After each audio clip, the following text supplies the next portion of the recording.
So I would say out of all like video game consoles of all time in like my gaming career, the Xbox 360 probably takes the cake in amount of hours spent. I'm a big like Halo fan. I'm a big like Modern Warfare, like the OG COD Modern Warfare. That one, Prestige 10. If you know, you know. I got this like as an example, this Xbox, one of the last E3s, RIP to E3, 64 out of 1,000 back in 2017. I have like my OG Xbox in the very back. So this has been a long time coming. Obviously this is a collab between Xbox and Asus ROG. The original like Ally and Ally X already exists. The Ally X like Xbox edition, I guess, is the revamped version. So you can see right out of the box, we have both logos, ROG as well as Xbox. Unboxing experience was very nice. We're unboxing a new gaming console. Previous to this, we've only had the Switch 2. Now we have an updated, I guess, like ROG Ally. So it comes in two different variants, the black one, which you see here, as well as the white one. So this is the Ally X, whereas the white one is just the regular like Xbox Ally. There's some pretty decent differences between them, which I'll get to in a second, but inside you also see the power brick, user manuals, warranty info, and this stand, which I almost forgot, and I wouldn't even call it that. It is a piece of cardboard to hold the console, which you see right here. If you do want anything separate, like a travel case, we'll get to that at the end when we talk about the price, because it is expensive. But I guess I will mention this costs $1,000. That's US, 1,300 Canadian. Full thoughts on that at the end. But the differences between the ROG Xbox Ally X and the ROG Xbox Ally, like I said, the one in white, mostly around performance and battery life. So the more premium one has 24 gigs of RAM, 1 terabyte of storage, and 80 watt-hour battery versus 16 gigs of RAM, 512 gigs of storage, and only 60 watt-hours. It also has the AMD Ryzen AI Z2A chip, whereas this has the new flagship chip, the AMD Ryzen AI Z2 Extreme. This one will have 8 cores and 16 threads versus the cheaper Ally, which pretty much has half of that. There's a couple physical differences as well. So the first one on one of the USB-C ports, one of them is USB 4 versus 3.2, and the micro SD card slot, that's UHS 2 versus 1, once again, on the cheaper Ally. The last thing, I guess, like physical difference is pretty key, is the actual triggers. These ones are impulse triggers versus the Hall triggers on, once again, the regular Ally. And the overall grip is inspired by holding an Xbox controller. So if you've ever held one of these, which is super comfy. Once again, personal preference here, I prefer Xbox controllers over like PlayStation controllers. That's, once again, just me. This feels really comfortable to hold in the hand, whereas say my Nintendo Switch 2 as an example, which I've been using since launch, your hand like cramps up. It is too thin. I get the form factor, but after a while, my hands literally start cramping up, and so many people have said that. So the comfort for this is a lot better. So you'll be able to play this for prolonged use. So the screen is actually the same one found on the ROG Ally X. It's 7 inches, 1080p. It's still LCD. I wish we had like an OLED panel on this. The screen brightness is still the same, so like 500 nits. Don't get me wrong, it's a decent panel. It's got AMD FreeSync Premium, so it's got a variable refresh rate, can go all the way up to 120 hertz. You can get by playing outside. It might be a little bit dim under full sunlight, and especially off angle. You can actually see that here, like on camera. It doesn't get as bright as you want. And just like the Switch 2, people always give that flack for not having an OLED panel. I get it. It would have been nice.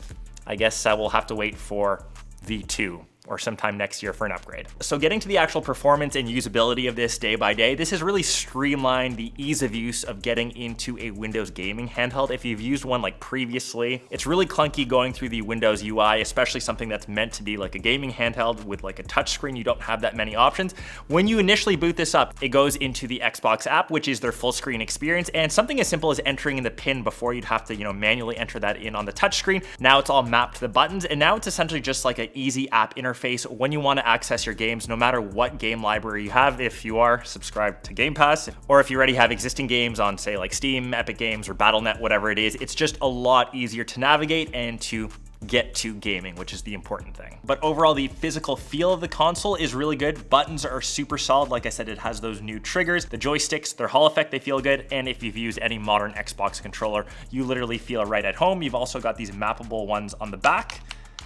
You've obviously got the dedicated Xbox button, you've got access to Armory Crate, or even the library button on the other side. And overall, it just improves on pretty much every aspect of the Ally X, which a lot of people already loved. Even something simple as going into Armory Crate, the UI has gotten a lot smoother, way more streamlined. Once again, I feel like that's the common theme with this. Everything is just easier to get to. It feels more like an actual gaming console versus, say, like running Windows on a gaming console. So getting to the actual performance, I've crunched a lot of games on this over the past week. So if you played the original Ally X, you're looking at around like a 15 to 20% increase in performance, but also the efficiency, which helps a lot with battery. For AAA titles, you're getting over that console benchmark of 30 frames, which is great for a handheld. So anywhere around like that 45 to 60, obviously depending on what game. Cyberpunk, as an example, probably the most graphic intensive game, was getting around like 45 frames. And that was with their handheld preset. But if you kind of tinker around in the settings, you can get, obviously a bit better performance, better frames, sacrificing some of the battery life. And that's, I think, where the biggest thing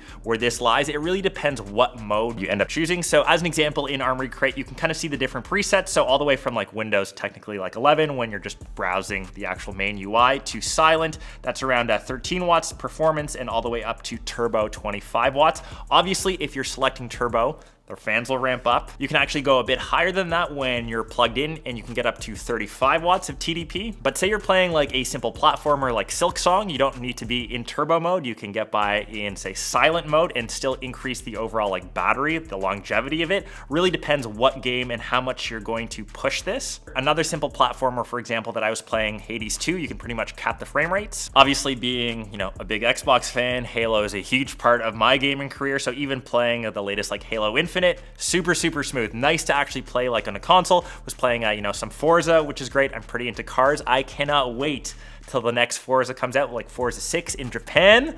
Like all things are aligning, like big Japan fan, big car fan, and big gaming fan kind of all together. So super pumped about that. And on screen here, you can see the rest of the benchmarks that I got throughout all the games that I ended up playing. But for the actual battery life, I mentioned really depends on what you do, but it technically has the same battery as the Ally X, so that 80 watt hours. But thanks to like twofold, the new Z2 Extreme chip and the Xbox app just being a lot more efficient, and Windows isn't in the background running all the processing. So expect around like 10 to 15% better battery life. So in silent mode, around 4 to 5 hours. Performance, I'd say like 3.5. Turbo, around like 2.5. Once again, everything was just on screen. One thing I will say, surprisingly good, as I've used this more, this has the best speakers in any gaming console that I've used, like, end stop. Listen to this. Here we go.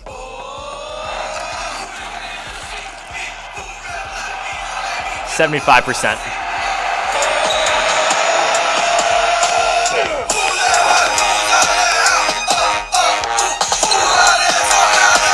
It's a copyright strike. Copyright.